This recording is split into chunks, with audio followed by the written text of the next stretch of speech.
giant, but he was a human being beyond human being. Okay, yeah. And I just want to read the message of condolence from Uhuru Kenyatta following the death of former Prime Minister Honorable Raila Odinga, as is on the screen. And this is from the office of the 4th President of Kenya. And he says, "My heart is heavy and my spirit is burdened with a grief that is both profound and deeply personal. The news of Raila's passing has left a silence that echoes across our nation. A silence where once there was a voice of thunder and conviction.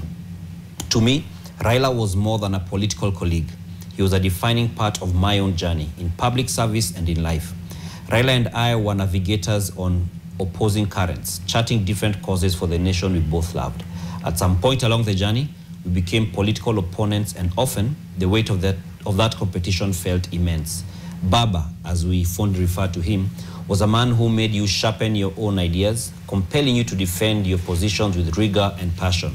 However, in the recent years, a different bond was forged, one of respect, of shared patriotism, and a common desire to see a united Kenya. The journey from fierce political opponents to partners in the pursuit of handshake unity taught me the true measure of the man. I saw firsthand his unwavering passion for this country, his deep-seated belief in justice, and his incredible capacity to think beyond personal ambition for the sake of national peace. He was a formidable opponent, but he was an even more invaluable ally in the cause of reconciliation. I have lost a friend and a brother. I will miss our conversations, sometimes challenging, always insightful, and the fire of belief that never left his eyes. To Mama Ida, the children, and the entire Odinga family, I extend my deepest, most heartfelt condolences. You have shared Baba with Kenya for a lifetime, and we mourn with you.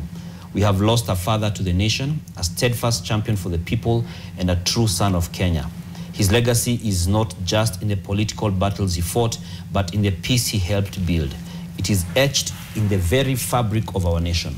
Rest in peace, my friend. Your work here is done, but your echo will never fade. Signed by His Excellency Uhuru Kenyatta, CGH, the 4th President of the Republic of Kenya, on this 15th day of October 2025. And that is quite... very instructive.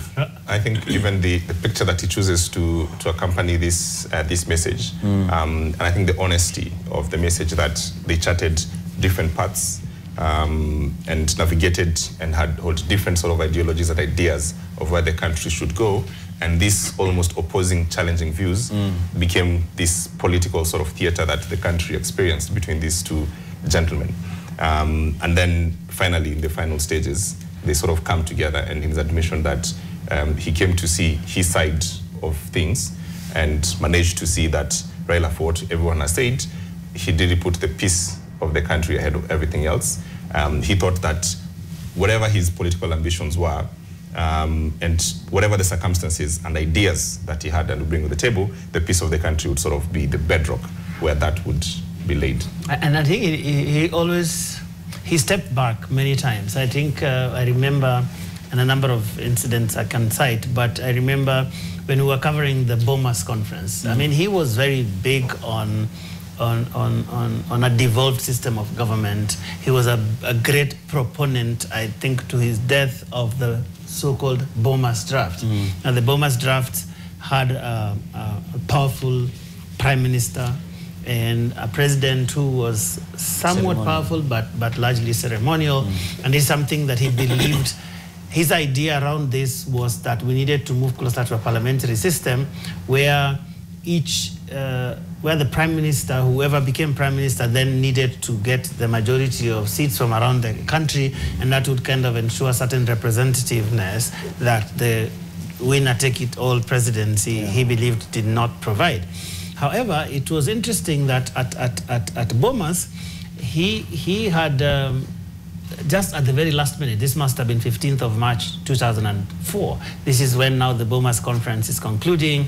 So he says that we can have this draft passed this way, but then the current president doesn't need to worry. We can have these things then implemented after the election, because that was his idea of saying, guys, you may be threatened by this and the other thing, but don't worry, this can take effect after the election. I mean, many will recall that's the time John Mishuki had talked about the whole thing of juggling the liver, that, you know, we didn't quite mean that we wanted, you know, the powers of the presidency clipped.